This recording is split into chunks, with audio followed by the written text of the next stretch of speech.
Para la elaboración de estos piques se tiene que tener un ingeniero de seguridad en forma permanente en la construcción de este sistema. Vale decir, de todos estos que tienen, también tienen supervisores, pero estos pueden ver 3, 4 chimeneas simultáneas, igual acá. Acá riesgos bajo riesgo, no requiere solamente un supervisor. Acá sí necesitamos personal permanente en la construcción del pique, que estén dedicados tanto de seguridad como ingenieros de minas y operadores de equipos. El costo por eso es mayor. El riesgo es menor, pero depende de cómo enfoque la empresa la medición de riesgo. Porque si lo hago esto a través de un tercero, ellos quizás no pongan una persona con la suficiente experiencia para la elaboración. Hasta había casi una relación que antiguamente se empleaba. Por cada 100 metros, un fatal.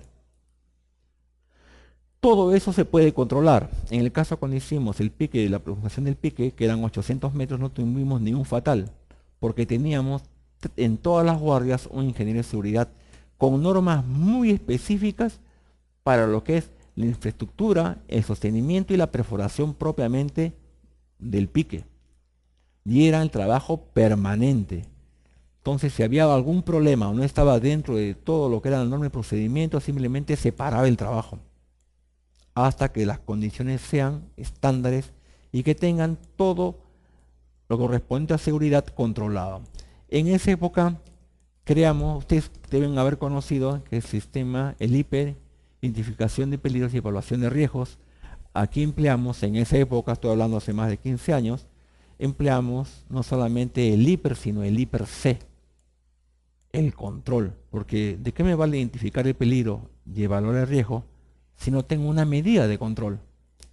Hacíamos cartillas en las cuales todos los operadores sabían identificar y evaluar el riesgo y tenían que colocar en esta cartilla cómo iban a controlar ese riesgo. No solamente indicar es un riesgo tal, sino qué hago para que podamos controlar el riesgo. Importante era en el tema de sostenimiento, un costo muy alto. ¿Se acuerdan cuando hablamos de temas especiales? Hacíamos el perfil litológico de toda la longitud del pique a construir y se darán por tipo de roca.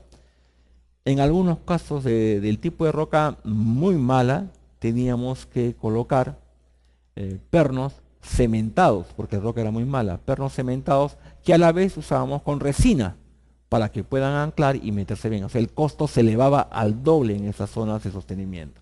Entonces, cuando hagamos el perfil y sabemos los tramos que son de mala roca, bien el encargado de geomecánica o la empresa consultora tienen que evaluar el costo por metro cuadrado y de shotcrete, el costo de instalación de pernos, el costo de usar cemento y resinas para dar un costo real en sostenimiento. Muy importante, y eso se puede prever con las perforaciones diamantinas que hemos mencionado.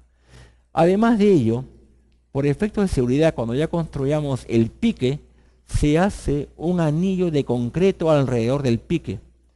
Porque como son de 400 metros, ¿qué pasa en las paredes? Si estamos haciendo por el método especial, o sea, hablamos con el Clerman, con perforadoras, si tenemos 400 metros de longitud, esto deflexiona.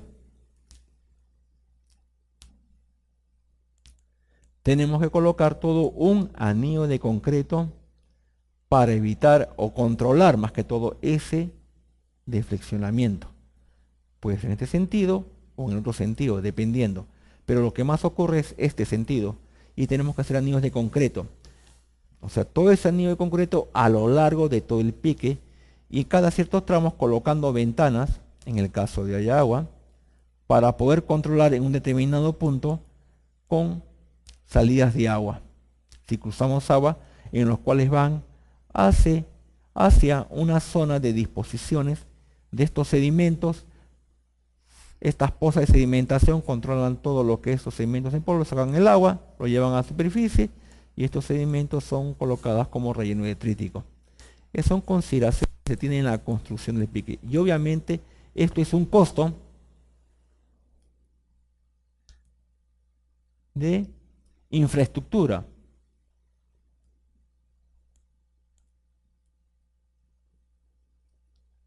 Que es construcción de anillo de concreto.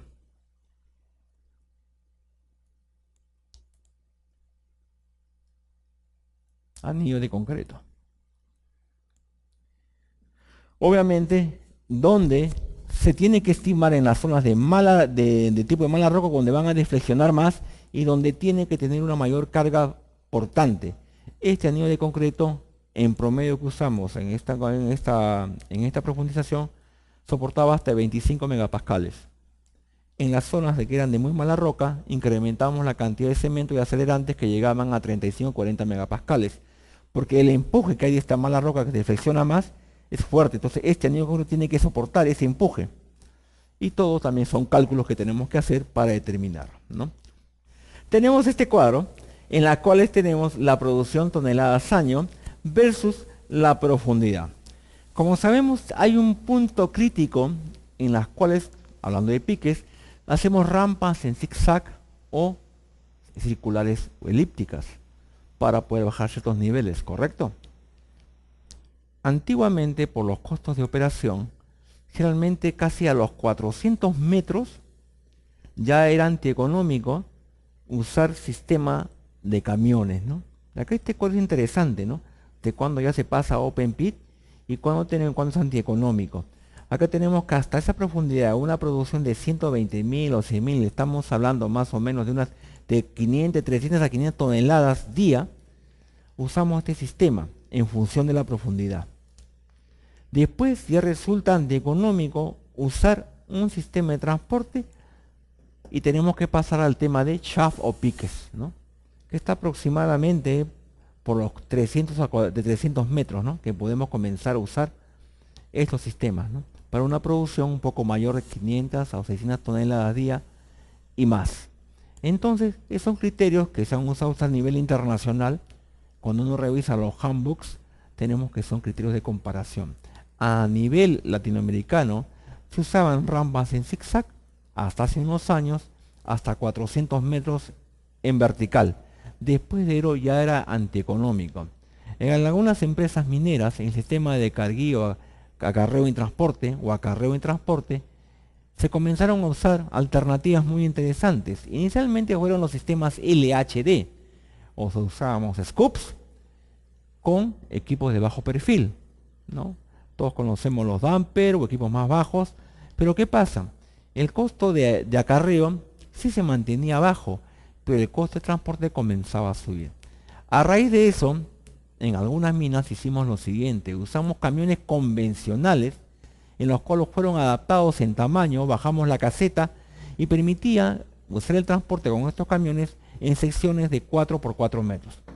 El costo en estos camiones llegó a ser de $8 tonelada, mientras que en el costo de un equipo de bajo perfil, un dumper, era aproximadamente de 12 a 14 dólares por tonelada. Miren la diferencia. Y eso nos permitió adicionar unos 50 a 100 metros en profundidad y seguir utilizando las rampas. Pero después de esos 400, 500 metros ya no era sostenible porque la mineralización profundizaba en esta empresa minera. Por lo cual optamos en profundizar el pique, que era lo más económico.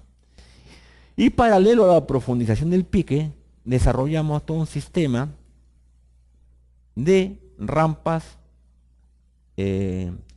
helicoidales, en las cuales iban hasta cientos puntos y en ese punto descargaban hacia los skips. Y eso hizo que disminuya el costo que teníamos aproximadamente de 35 dólares tonelada en este sistema convencional, que era corte relleno ascendente, pero en profundización llegó a bajarse hasta 21 dólares tonelada. Solo por el efecto del pique y hacer en un paralelo estas rampas que eran elípticas y bajaban, y cada rampa unía cada 20 metros cada subnivel. Entonces nos permitían un ahorro muy sustancial. Ahora, en los ejemplos que hemos colocado nosotros, estamos hablando de block caving. En el sistema block caving bajan aún más los costos porque hacemos grandes zonas de explotación con un sistema de carguillo, de acarreo y transporte mucho más eficientes para distancias no tan lejanas. Y colocamos la alternativa, como vimos en la parte teórica, de colocar el chancado primario dentro de la mina. El costo, como vimos en esos cuadros, bajan tremendamente. Hablamos que un costo en corto relleno ascendente está por los 25, en Open Pit está $1 promedio tonelada. Con este sistema de block caving por paneles, estamos hablando de un costo que va desde los 8 hasta los $12, dependiendo de la velocidad. Y es una combinación de fajas transportadoras para enviar todo ese material roto que es trasladado con un acarreo mediante scoop de gran tamaño. Estamos hablando ya no de 6 yardas, sino estamos hablando de 15 yardas cúbicas. Imagínense 15 yardas cúbicas y mover todo ese material. Y nos permite unos grandes niveles de productividad. Por eso, por favor, revisen bien la parte teórica donde estoy mostrando en todo momento los sistemas de block caving paneles. Tiendan todo lo que es su concepto de ingeniería hacia block caving paneles. Corte y relleno ascendente, cámaras y pilares, Schillinger dinámico, estático, como quieran, solamente se justifican cuando la ley de mineral es muy alta. Pero ustedes saben, como por eso hay Open Pit, la diferencia es que los costos operativos son bajísimos porque mueven grandes niveles. Y todos sabemos que Open Pit es de superficie, es más sencillo que hacerlo en subterráneo. Pero también podemos hacer en subterráneo estos grandes niveles de producción que pueden llegar hasta 50.000 toneladas día. Para su conocimiento, cuando estuvimos trabajando en Estados Unidos, en San Manuel, nuestra producción diaria era de 120.000 toneladas día subterráneo. Y era la tendencia, cambiar métodos de explotación que sean dinámicos. Como hablamos también en la parte teórica, ya no solamente usar personal en el manejo de equipos de acarreo para los scopes, sino eran mediante telecomandos en oficinas que estaban en superficie, donde un solo operador era para 3 equipos de acarreo. Quiere decir, el coste de operación baja a la tercera parte en el coste de operación de ese equipo. Recuerden que tenemos que encontrar siempre los puntos de mejora. Estamos hablando de costos, que es lo único que nosotros podemos manejar y controlar en una mina. ¿Cuánto tiempo demora en hacer? Ahora vemos nuevamente lo que es rapidez. Acá hemos hablado de costos y hemos hablado de riesgos. Pero ¿cuál es más rápido hacerlo? Un convencional, 1,20 m promedio que sea por día, con tu limpieza. Alimac, estamos hablando de 2 metros por día. Race Borer puede llegar hasta 2.5 metros día. En este caso, como hablamos de piques, que son de diámetros mayores, y hablando de 6 metros, estamos llegando a 2 metros día. Ojo, que este es un caso puntual en el que hicimos la profundización de un pique. En este caso estoy hablando del pique Picasso en la empresa minera Milpo, que lo hicimos con unos amigos australianos. Usamos nuevas metodologías porque para ello contamos con la colaboración de ingenieros de Sudáfrica, que eran parte del grupo GMS al cual yo trabajaba. Hicimos todo este diseño, mejoramos el diseño que consistía en profundizar 800 metros con un diámetro de 6 metros del pique. Estaba calculado todo el gasto de inversión en 31 millones y lo bajamos a 16 millones, sin perder la calidad. Comenzamos a evaluar cada etapa, cada paso de la preparación para el pique, los considerándose en sostenimiento. Cambiamos todo el diseño que antiguamente tenían en la primera fase, que era de madera, lo pasamos a cero. Sí, un costo de inversión mayor, pero imagínense una jaula. Ustedes de repente han ido a empresas mineras donde tienen un sistema de izaje o la jaula de personal, donde todo está moviéndose. En este caso, en el Limipro, cuando terminamos ese proyecto, era como estar un ascensor acá en Lima, sin ningún movimiento lateral. Y como ustedes saben, cuando son de madera hay que hacer ajustes periódicamente cada 3 meses para ver el tema de vibración. En el caso pudimos contrarrestar ese efecto. El sistema, la producción se incrementó aproximadamente en un 60% con el nuevo sistema de izaje, porque también entramos a otras zonas de operación que estaban en profundización. Entonces, no solamente hay que ver un punto de costo, sino hay que ver un costo en la forma global, cómo impacta en toneladas, en este caso cómo impacta en este caso toneladas al año en la empresa minera. Y vemos ahí estimar el costo. Obviamente que podemos, ahorita vamos a hacer lo que es el coste de perforación, el coste de voladura, el coste de equipos de apoyo, material de sostenimiento, que se lo hemos visto en otros cursos, pero vamos a hacer cómo podemos calcular esos costos, que son totalmente simples. Entonces pasamos a la siguiente etapa.